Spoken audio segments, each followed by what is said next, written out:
రేలింగి శ్రీ పూజకి సుస్వాగతం. నేను దేవుడి దయవల్ల తిరుపతి సేవకి 2 సార్లు వెళ్ళగలిగానండి. మొదటిసారి జయ గారితో వెళ్ళాను. రెండోసారి నేనే 12 మెంబర్స్ని తీసుకొని వెళ్ళగలిగాను. ప్రయాణానికి 1 వీక్ ముందు నుంచి నేను వాళ్ళకి రూల్స్ అండ్ రెగ్యులేషన్స్ చెప్పడం మొదలెట్టానండి. సేవా సదన్లో కంపల్సరీ సత్సంగత్ మీటింగ్స్ అటెండ్ చేయాలని, వాళ్ళు ఇచ్చిన సేవలు డ్యూటీలు మనస్ఫూర్తిగా చేయాలి, నేను అన్న భావన కాకుండా మనము అని అందరం కలిసికట్టుగా ఉండాలి, నాకు పర్టికులర్గా ఈ సేవనే కావాలన్న భావన ఉండకూడదు, అనుక్షణము రూల్స్ ఫాలో అవ్వాలి, వాళ్ళు ఇచ్చే స్కార్ఫ్ లాకర్ కీస్ చాలా జాగ్రత్తగా పెట్టుకోవాలి, ఫోన్లు ఎక్కువగా వాడకూడదు, మనము ఎలా సేఫ్గా ఉంచుకోవాలి, ఇవన్నీ నన్ను ఫస్ట్ టైం తీసుకెళ్ళిన జయ గారు చెప్పారండి. నేను అలాగే ఫాలో అయ్యాను. రైల్వే స్టేషన్ ఎదురుగా ఉన్న విష్ణు సదన్లో రెడీ అయిపోయామండి. పైకి వెళ్ళాక అక్కడ రెండు సేవా సదన్లు ఉంటాయి, జెంట్స్ది ఒకటి లేడీస్ది ఒకటి. జెంట్స్ సేవా సదన్కి వెళ్ళి మన Aadhaar card registration form submit చేస్తే వాళ్ళు మనకి మన రూము అలొకేట్ చేసి మనకి ఇచ్చారు. బెడ్ నంబర్లతో పాటు మన లాకర్ నంబర్స్ కూడా ఉంటాయి. చక్కచక్క సామాన్లన్నీ సర్దేసుకున్నాము. మనకి 3 days కాజు కటింగ్, 4 days లగేజ్ ఆఫీస్లో డ్యూటీస్ ఇచ్చారండి.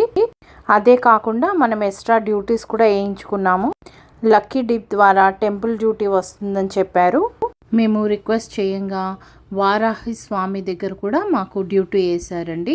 చక్కగా నిత్య కళ్యాణం పచ్చ తోరణం అంటారు, మీకు తెలుసు కదా, అందుకే రోజు కొత్త తోరణం కడతారు టెంపుల్కి. స్వామి రోజు వచ్చి తన భక్తులతో పాచిక ఆడిన చోటండి ఇది. 12th centuryలో తన మొదటి భక్తుడైన నాభి గారు దూరం ఉన్న పాపనాశి నుంచి నీళ్లు తీసుకొచ్చి స్వామికి అభిషేకం చేసి కష్టపడుతున్నారని స్వామి చిన్న కుర్రోడు రూపంలో వచ్చి ఒక లీల చేసి ఆకాశగంగా సృష్టించారు. మీకందరికీ తెలిసిందే అనంత ఆల్వార్. ఆ సన్నివేశంలో వాడిన గడ్డపార ఇప్పటికీ మనం గుడి ఆవరణలో మొదట్లో చూడొచ్చు. గుడి ఎంటర్ అవ్వగానే పైన మనకు ఆ గడ్డపార కనిపిస్తుంది కదండి. తిరుమల అంటేనే ఎన్నో మిరాకిల్స్తో ఉన్న ప్లేసు. సో నేను మీకు కొన్ని సన్నివేశాలు చాలా ఇంట్రెస్టింగ్ ఉన్నాయి తెలియజేయడానికి ట్రై చేస్తాను. స్కిప్ చేయకుండా చూడండి వీడియో మొత్తం. ఇది మీరు చూస్తున్నది గంగమ్మ టెంపుల్ అండి. మన సేవా సదన్ వెనకాల ఉంటుంది. మేము ఒకరోజు మార్నింగ్ 4 o'clock వెళ్ళి ఆ టెంపుల్ అంతా ఊడ్చామండి, మా బ్యాచ్ అంతా. ఆ తర్వాత అమ్మ అభిషేకం చేసుకొని అక్కడే ఉన్న శివయ్యని ప్రార్థించుకున్నాము. స్వామి ఆవరణలో మెట్లపైన ఉత్తర వీధుల్లో అలహోబిలం నరసింహస్వామి టెంపుల్ ఉంటుందండి. స్టెప్స్ పైన పక్కనే 2 మండపాలు ఉన్నాయండి. ఒకటి అన్నమాచారులది, ఒకటి వేంగమాంబది. జ్ఞాపకంగా ఆ మండపాలు కట్టారు. ఆ పక్కనే వారాహస్వామి ఆలయము ఇంకా పుష్కరిణి ఉందండి. మా అదృష్టం కొద్దీ వారాహస్వామి టెంపుల్లో మాకు డ్యూటీ పడింది. మేమందరం ఎంతో సంతోషంగా ఆనందంగా ఆ స్వామిని చూస్తూ అలా డ్యూటీ చేశాము. చాలా బాగుండింది. అక్కడ ఎదురుగా ఉన్న వరాహస్వామి టెంపుల్లో అక్షరాభ్యాసం చేస్తారు. దానికి వెనకాల వెంగమాంబ బృందావనం ఉందండి, అది కూడా చూడదగ్గ ప్లేస్. స్వామి ఆలయం ఆపోజిట్లో మెట్లెక్కి వెళ్తే అక్కడ దీపాలు వెలిగించుకోవడం, కొబ్బరికాయలు కొట్టడం చేయొచ్చు. దాని వెనకాల మీకు బందీ హనుమంతుడు టెంపుల్ ఉంటుందండి, చాలా బాగుంటుంది, దర్శించుకోండి. ఇప్పుడు మీరు చూస్తుంది విమాన వెంకటేశ్వర స్వామి గుడి లోపట ఉంటుందండి. ఇది మీకు అందరికీ తెలుసు కదా. అక్కడున్న పూల తోట మాలిని రేపొద్దున మాకు డ్యూటీ లేదు, మేము వచ్చేయచ్చా అంటే పొద్దున్నే 5:30కి రమ్మన్నాడండి. మేము అందరం కలిసి ఆ తోటకి వెళ్ళాము. చక్కగా 10-12 రకాల గులాబీ తోటలు ఉన్నాయి. అవన్నీ బుట్టలు ఇచ్చి మాకు ఎలా తెంపాలి, ఏవి తెంపాలి అని గైడ్ చేసి చక్కగా మేము అన్ని గులాబీలు తను చెప్పినట్టు తెంపి బోల్డ్ అని ఫోటోలు దిగాము. సేవకి సేవ, ఫొటోస్కి ఫొటోస్. నెక్స్ట్ డే 9:30కి పూలు అల్లే మండపానికి వెళ్ళామండి. అక్కడ చక్కగా వాళ్ళకి హెల్ప్ చేస్తూ వాళ్ళు గజమాల కడుతుంటే దానికి మేము తులసి, గులాబీ, చామంతి మేమందరం చిన్న గుత్తుల్లాగా చేసిస్తుంటే వాళ్ళు చకచక మాలలు కట్టేశారు. మాకు 3 రోజులు సాయంత్రం ఒక 6 అవర్స్ వడ్డించడం డ్యూటీ పడింది. ఇంకా 4 రోజులు లగేజ్ కౌంటర్ దగ్గర. సాయంత్రం పడ్డా సరే మేము మధ్యాహ్నం వెళ్ళిపోయి వీలైనంత వరకు మధ్యాహ్నం వడ్డించేసి తర్వాత కాయగూరలు కట్ చేయడానికి వెళ్ళి అక్కడే ఉండి మళ్ళీ సాయంత్రం అందరికీ వడ్డనాలు చేసి అప్పుడు నైట్ 10 o'clock అలాగా రూమ్కి వచ్చేవాళ్ళం. చూస్తున్నారు కదా, మా కొలీగ్స్ వడ్డనం చేసేటప్పుడు ప్రతి ఒక్కరికి మళ్ళీ ఇంకొంచెం పెట్టుకోండి అంటూ బ్రతిమలాడుతూ వాళ్ళని ప్యాంపర్ చేస్తూ వడ్డించేవాళ్ళు. మీకు తెలుసు కదా, సాంబార్ కానీ అన్నం కానీ మజ్జిగ కానీ ఒకసారి అలా వేసేసి వెళ్తారు. కానీ ఎవరైనా మధ్యలో మళ్ళీ అడిగితే మా ఫ్రెండ్స్ చకచకా పరిగెత్తుకుంటూ వెళ్ళి వాళ్ళందరికీ మళ్ళీ వడ్డించేవారు. చాలా ఓపికగా సంతోషంగా చేసేవాళ్ళు. ఇంకా తిరుమలలో చుట్టుపక్కల చాలా చూడదగ్గ ప్లేసెస్ ఉన్నాయండి. చాలా బాగున్నాయి అవన్నీ. సో నేను మీకు ఒకటొకటి చూపిస్తాను. మీరు కూడా ఏది మిస్ అవ్వకుండా అన్నీ కవర్ చేసుకొని చక్కగా చూడండి. మీకు తెలుసు కదండి, మనకి ఓన్లీ 45 hours డ్యూటీ ఉంటుంది. కానీ నా కొలీగ్స్ మార్నింగ్, ఆఫ్టర్నూన్ ఎప్పుడు టైం ఉంటే అప్పుడు కాజు కట్టింగ్కి వెళ్ళిపోయేవారండి. అలాగే పల్లకి సేవలు కూడా చూసుకునే వాళ్ళం చక్కగా, ఏది మిస్ అవ్వకుండా. సాయంత్రం పల్లకి సేవలు, మధ్యాహ్నం ఉయ్యాల సేవలు చూస్తున్నారు కదా. ప్రవచనలు వినడం, లైటింగ్తో పూలతో అలంకరణ స్వామివారి రథం వస్తుందండి. ఇప్పుడు ఇది పాపనాశనం, చక్కగా స్నానాలు చేసుకోవచ్చు మనం అక్కడ. ఇది ఆకాశ గంగ తీర్థం. జపాలి హనుమాన్ టెంపుల్. ఇక్కడ చెట్టుకి వినాయకుడు స్వయంభూగా వచ్చాడు. మెట్లు చూసారా, ఈ రకంగా ఉంటాయి మెట్లు. కొంచెం దూరం కానీ వెళ్తే మాత్రం చాలా బాగుంటుంది. మేము వెళ్ళినప్పుడు అక్కడ పాములు కూడా కనిపించాయండి. ఈ స్వామి పాదాలు గ్లాస్ బాక్స్లో ఉంటుందండి. ఇది మెట్లెక్కి పైకి వెళ్ళాలి. ఇది చూస్తుంది శిలా తోరణం. ఇక్కడ మేము చాలాసేపు గడిపామండి. చక్కగా అక్కడ ఫొటోస్ కూడా తీసుకొని ఆ శిలా తోరణము ఋషులు తిరుపతి రావాలనుకుంటే ఇది ఎంట్రన్స్ అని చెప్తారు. ఇది వేణుగోపాల స్వామి టెంపుల్ అండి. చాలా మెట్లెక్కి వెళ్ళాలి కానీ బాగుంటుంది. అక్కడే మన ఆంజనేయుడు కూడా ఉన్నారు. ఇది ఆకాశ గంగ చూస్తున్నారు కదా, ఆకాశ గంగ. చుట్టుపక్కల ప్రతి చోట ఆ స్వామిని అలంకరించి విగ్రహాలు కనిపిస్తూ ఉంటాయండి మనకి. ఒకటి పూలతో ఉంటే, ఒకటి లైటింగు, ఒకటేమో పెయింటింగ్, అలాగా డిఫరెంట్గా ఉంటాయి. మేము శివరాత్రికి అక్కడే ఉన్నామండి. చక్కగా పొద్దున్నే లెగిసిపోయి పుష్కరిణిలో స్నానం చేసామండి. మా ఫ్రెండ్ గిరిజ వారు చక్కగా మంత్రాలతో చేయించారు. ఆ చల్లటి నీళ్ళల్లో స్నానాలు చేసి చక్కగా కాసేపు ఆడుకొని సూర్య నమస్కారం చేసి మా ఈ ప్రయాణం ఇంత అందంగా సంతోషంగా ఎందుకు గడిచిందంటే మేమందరం ఒక సొంత సిస్టర్స్ లాగా కలిసిమెలిసి ఆ 7 రోజులు ఎంతో బాగున్నామండి. అందుకే ఇట్టే గడిచిపోయాయి. అది కూడా చాలా సేవలు చేస్తూ ఆ స్వామిని తలుచుకుంటూ చాలా బాగా గడిచాయండి.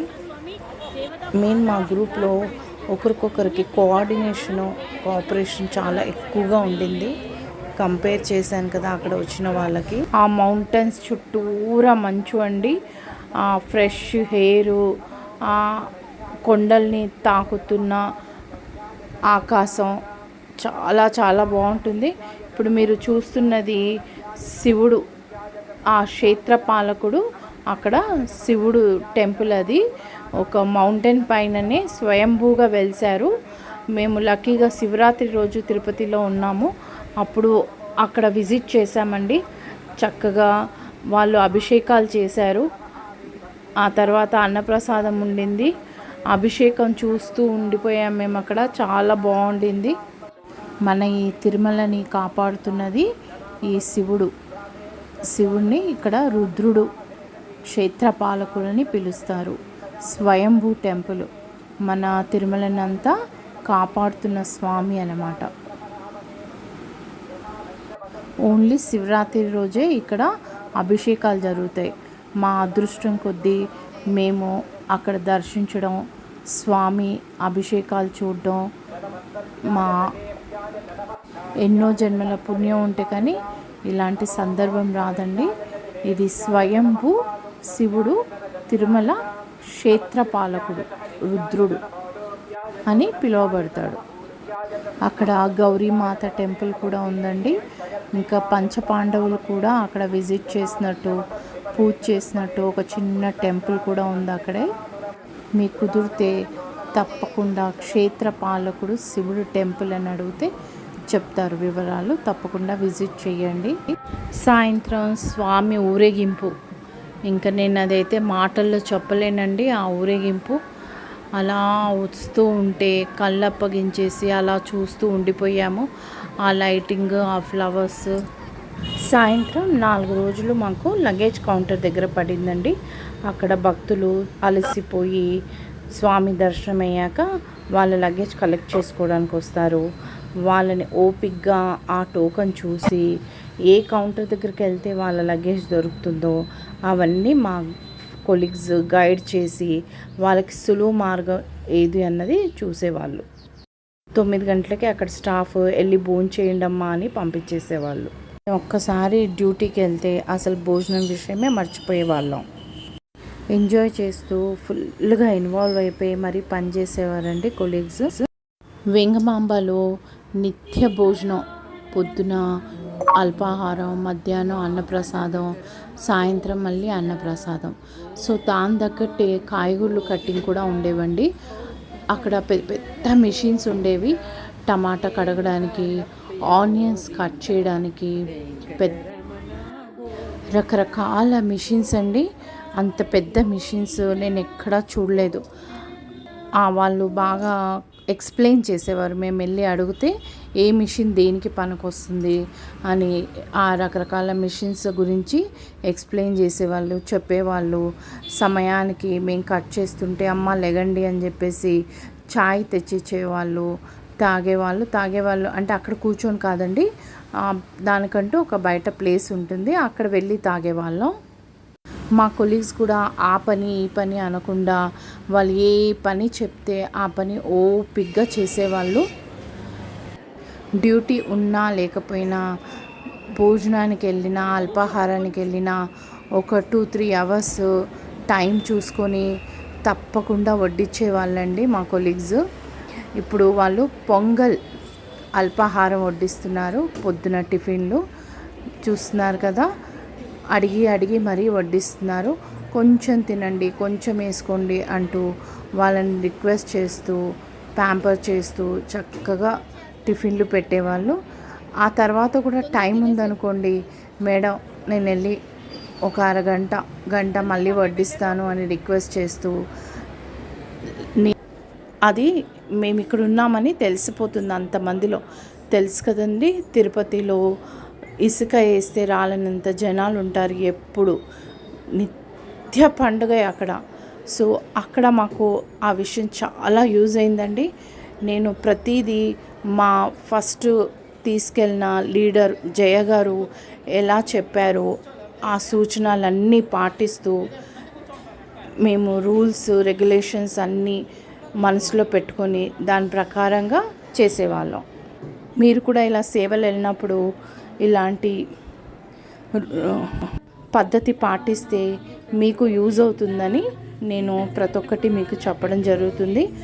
ఈ వీడియో కాస్త లెంతీగా ఉంది, కాకపోతే యూజ్ అవుతుందన్న ఉద్దేశంతో ప్రతి ఒక్కటి మీకు నేను చెప్పడానికి ప్రయత్నిస్తాను. మీకు నచ్చితే తప్పకుండా లైక్ చేయండి, కొత్త వాళ్ళైతే సబ్స్క్రైబ్ చేయండి. మీకు నచ్చితే మీకు తెలిసిన వాళ్ళకి చక్కగా ఈ వీడియో షేర్ చేయండి.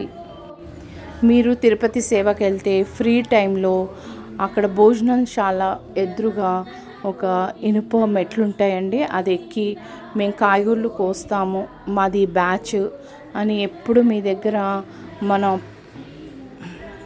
రిజిస్ట్రేషన్ లెటర్ ఉంటుంది కదండి, అది చూపించామనుకోండి, మన ఆధార్ కార్డ్ చూపిస్తే వాళ్ళు మనకి సేవ అలౌ చేస్తారు. వాళ్ళు చిన్న సేవలే కాకుండా మనం సొంతంగా టైం ఉంటే ఇక్కడ చక్కగా సేవలు చేసుకోవచ్చండి. ఇప్పుడు భోజనం టైము చక్కగా అందరికీ అడిగి ఓపికగా వాళ్ళకి వడ్డిస్తున్నారండి మన కొలీగ్స్. క్షణం నా కొలీగ్స్ ఎక్కడున్నారని ఒక టెన్షన్గా ఉండేది. వాళ్ళు నేను చెప్పినట్టే వినేవారు, కానీ నా టెన్షన్ నాకు ఉండేది. సో ఆ రిబ్బన్లు చూస్తూ ఆ రిబ్బన్లు లెక్క పెట్టుకునేదాన్ని. ఓకే, నా వాళ్ళంతా ఇక్కడే ఉన్నారు, సేఫ్గా ఉన్నారు అని చూసుకునేదాన్ని అనమాట. వడ్డించేటప్పుడు ఫస్ట్ ఇస్త్రాకులు వేసి గ్లాసులు పెట్టి వాళ్ళు భోంచేశాక మళ్ళీ ఆ ఇస్త్రాకులు తీయడానికి కూడా వాళ్ళు ముందుకొచ్చేవాళ్ళు. ఎంగిల్ గ్లాస్ తీసేస్తూ చేతులు ఎక్కడ కడుక్కోవాలి అని వాళ్ళకి ఎక్స్ప్లెయిన్ చేస్తూ, ఇస్త్రాకులు తీసేసిన తర్వాత ఒక గుడ్డ తీసుకొని ఆ టేబుల్ అంతా నీట్గా తుడిచేసేవాళ్ళు. స్వీట్, కొబ్బరి పచ్చడి, సాంబారు, ఏదో ఒక కూరలో ఎక్కువగా గుమ్మడికాయలు, మంచి పౌష్టిక విలువలున్న కాయగూరలే వాడేవాళ్ళు. నేను ఒక విషయం గమనించానండి, మనం ఇంట్లో వంకాయ కోస్తే తొందరగా నల్లగైపోతుంది, పైగా సాల్ట్ నీళ్ళల్లో వేసి పెడతాం. ఇక్కడ చూసారా, గంట ముందు కోసిన వంకాయ కూడా అసలు నలిపే లేదు. వాళ్ళు వచ్చి తీసుకెళ్ళేంత వరకు అసలు నలిపే లేదండి. వాళ్ళు కూడా అంటే మేము కూడా అక్కడే భోంచేసేవాళ్ళం. బయట హోటల్స్ ఉంటాయి, కానీ 7 రోజులు మనం ఆరోగ్యంగా హెల్తీగా ఉండాలి. అందుకని అక్కడ భోంచేయడమే మంచిది. మంచి హైజీనిక్ ఫుడ్ అండి.